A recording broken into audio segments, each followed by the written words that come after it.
आज हम आपको ले चलते हैं ग्राम बरबसपुर, जो प्रतापगढ़ के कुंडा तहसील बिहार ब्लॉक के एक गांव बरबसपुर, जो बागराय थाने से लगभग 15 किलोमीटर दूर है। जी हाँ, हम बात कर रहे हैं पूर्व प्रधान राम बहादुर यादव की मौत पर रिक्त सीट पर हो रहे चुनाव बरबसपुर गांव की।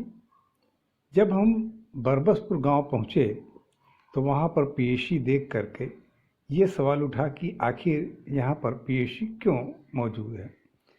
गांव वालों से जब सवाल किया गया तो उन्होंने बताया कि पूर्व प्रधान राम बहादुर यादव जो 2 साल प्रधानी कर रहे थे, उनकी मौत होने के कारण उपचुनाव होना है।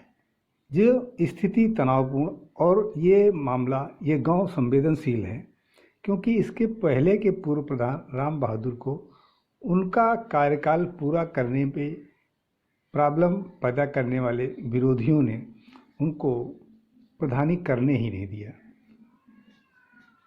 क्योंकि जो भी सरकारी कर्मचारी जैसे सेक्रेटरी या अन्य जो कर्मचारी ग्राम सभा के होते हैं, उनको विरोधियों ने वहाँ पर पहुँचने ही नहीं दिया। हम आपको जो तस्वीर दिखा रहे हैं वो पूर्व प्रधान राम बहादुर का घर है, जो इस दयनीय स्थिति में है। आप देख सकते हैं खपरेल का टूटा फूटा मकान, और इस मकान में रहने वाले राम बहादुर यादव की मौत हो चुकी है। 2 साल के प्रधानी के कार्यकाल में उनके ऊपर 10 मुकदमे लगाए गए और 2 बार उनकी गिरफ्तारी की गई। बता दें कि इस ग्राम सभा में प्रधानी के दूसरे उम्मीदवार जो चुनाव न जीत पाने के कारण इतनी बौखलाहट में आ गए कि उन्होंने उक्त प्रधान को वहां पर प्रधानी करने का मौका ही नहीं दिया। अपनी दबंगई से, अपने सरंगई से ब्लॉक के किसी भी कर्मचारी को बरबसपुर गांव में काम करने की अनुमति नहीं दी। ये अनुमति न देने वाला शब्द ये है कि वो इतने दबंग हैं कि बगैर उनकी मर्जी से वहां पर चुनाव या कोई भी कर्मचारी जाने को तैयार नहीं है। आप देख रहे होंगे कि पुलिस बल इस गांव में चौकसी कर रहा है और तैनाती कर रहा है। ये इतना संवेदनशील मामला था कि उक्त दबंग के खिलाफ चुनाव लड़ना एक बहुत बड़ी बात थी, जिसको चुनाव परिणाम ये देखा गया कि पूर्व प्रधान के घर से 4 मौत हो गई, जिसमें जितेंद्र कुमार, राम बहादुर, नन्हे लाल और राम खिलावन यादव की मौत इसी प्रधानी के कारण हो चुकी थी। आइए हम संवेदनशीलता की कुछ और बात करते हैं। हम बताते हैं कि पूर्व प्रधान राम बहादुर के भतीजे जो फौजी हैं, उनका भी कहना है कि हमने फौज में रहकर आतंकवादियों के साथ इतनी लड़ाइयाँ लड़ी, लेकिन यहाँ पर जब गांव में आए तो जो आतंकवाद इस गांव में चल रहा है उससे लड़ने में हमारी जो है सांसें फूल रही हैं, और जनता का जो विश्वास हमारे साथ है उसको बरकरार रखते हुए इस आतंक से मुक्त दिलाना ही हमारा कर्तव्य है। उनकी पत्नी रेखा देवी इस चुनाव मैदान में हैं और चुनाव जीत भी चुकी हैं इस समय, और उनके द्वारा ये कहा गया था कि जब तक चुनाव न हो जाए तब तक हमारे इस बात को, इस वीडियो को आप वायरल नहीं करेंगे। इस वजह से इस वीडियो को थोड़ी देर से वायरल किया गया। हमने उनके परिवार के सदस्य राम कैलाश यादव से भी बातचीत की और उनका इंटरव्यू लिया। वो इंटरव्यू हम आपके सामने लेकर आए हैं और आपको बताते हैं कि इस विषय पर उनका क्या कहना है।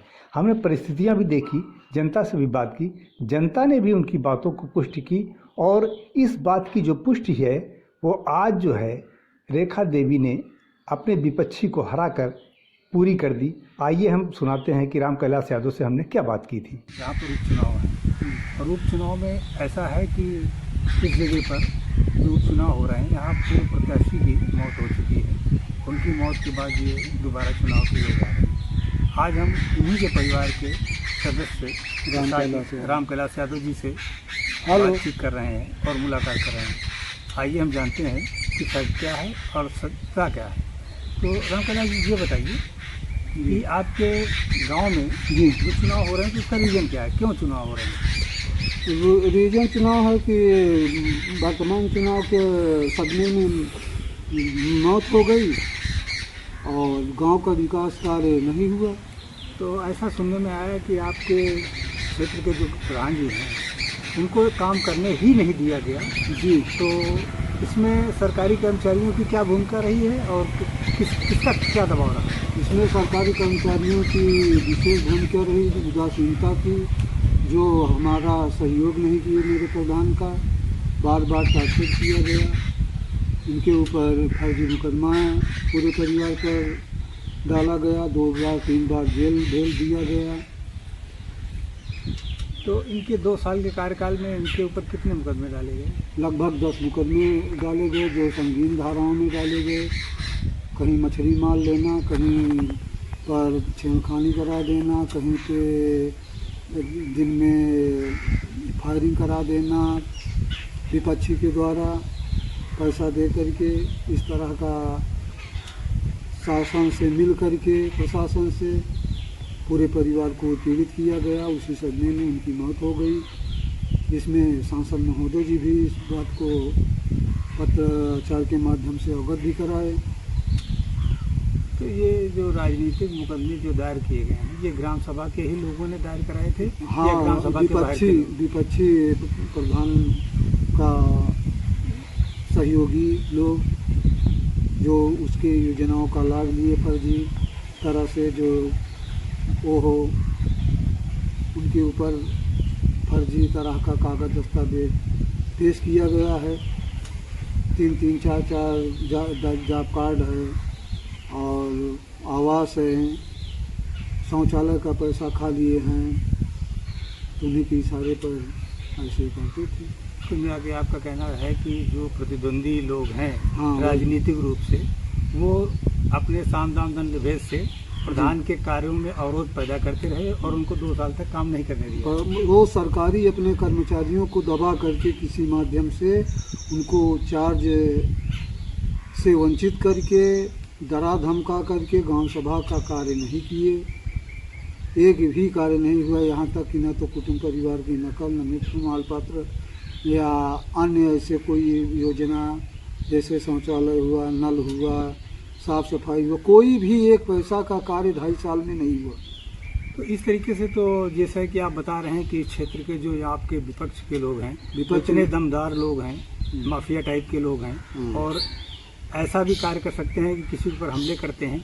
आज हमने देखा है कि आपके क्षेत्र में पीएसी भी तैनात कर दी गई है जी, जो कि संवेदनशील मामला है जी। इस संवेदनशील मामले में आप के परिवार के ही लोग चुनाव लड़ रहे हैं जी, आप लोग जो है उसको फेस कर रहे हैं जी। तो आप जो विपक्ष के लोग हैं उनकी रणनीति में क्या आपको ऐसी आशंका है कि चुनाव के दौरान कुछ दंगे फसाद आदि हो सकते हैं? 90% है कि वो फर्जी मुकदमे में कुछ भी कुछ ड्रामाबाजी करेंगे, तो इसलिए हम लोग पहले से ही शासन को अवगत करा दिए हैं, पत्र मतलब एप्लीकेशन के माध्यम से, कि कुछ भी रात बिरात ड्रामा कर सकते हैं।